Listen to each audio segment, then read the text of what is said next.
Today, I am going to discuss one of our generation's most harrowing topics, the truly deplorable and psychologically damaging effects of carrying 64 pork chops.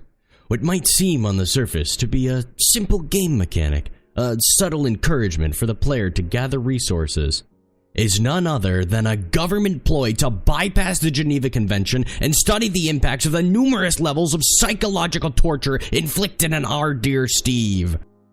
The average pork chop weighs around 255 grams or 0.56 pounds. Multiplying this number by 64, we can realize that Steve is carrying more than 16 kilograms or nearly 36 pounds of pork chops. This means our dear Steve is carrying the equivalent of 7 babies or 1 overweight toddler, all in the form of a horrifyingly similar amalgamation of meat. With this amount of pork chops, assuming an average of 5 centimeters of height, that means that if they were all stacked on top of one another, they would reach more than 3 meters or 10 feet high. That's more than 1.5 LeBron James stacked atop one another. This level of meat can no longer be claimed under the guise of sustenance. This eldritch monument of pork is clearly there to assert dominance in its towering form, constantly looking down on Steve and even potentially blocking out the sun in an effort to deplete him of his much-needed vitamin D, deficiency of which leading to negative health effects including muscle weakness, immunocompromisation, bone problems, and even depression. That's right, I said it. The pork chops are after Steve's mental health, and they are not messing around. This isn't just a health risk. This is biological sabotage. But those are just the things we can measure. The math, the charts, the numbers. It doesn't end there, no. No. This pork goes far beyond that, see? This meat isn't just heavy on Steve's back. It's crushing his very soul. Gone are the days where Steve can walk into a village without the fear of being judged. After all, who wants to be friends with someone who has a reputation for being a pork piñata? As word spreads further and further, similarly does Steve's sanity slip deeper and deeper through the cracks. And with more and more villagers turning Steve away for his meat hoarding tendencies, isolation soon becomes his norm.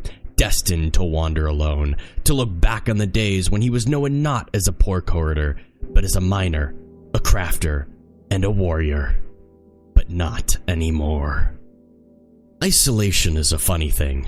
At first it might not seem all that bad. Steve convinces himself that he really doesn't need anyone else. After all, they just don't understand him.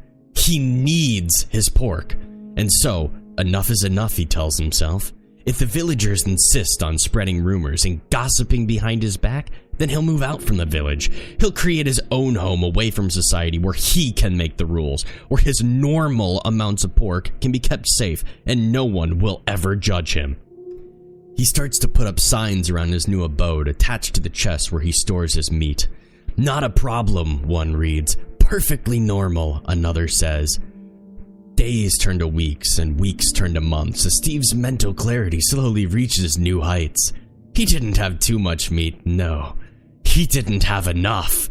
Steve now dedicates his life to slaughtering more and more pigs, filling inventory after inventory, chest after chest. Somewhere between a few months and a year pass as Steve starts to hear the voices. They call to him from every chest he lays surrounded by. They whisper to him, beckoning him, telling him to come closer. At first, maybe a flicker of surprise flashes across his face, but it quickly dissipates as he knew this was coming. He had ascended after all. The pork had chosen him just as he had chosen the pork. He was to become an emissary for the pork, a soldier to fulfill their every wish and whim. It started subtly at first, a few whispers in the night here and there. They laughed at you. They never respected you.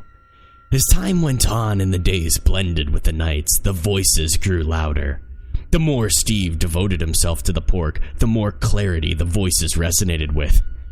They took everything from you, Steve, but you can take it back.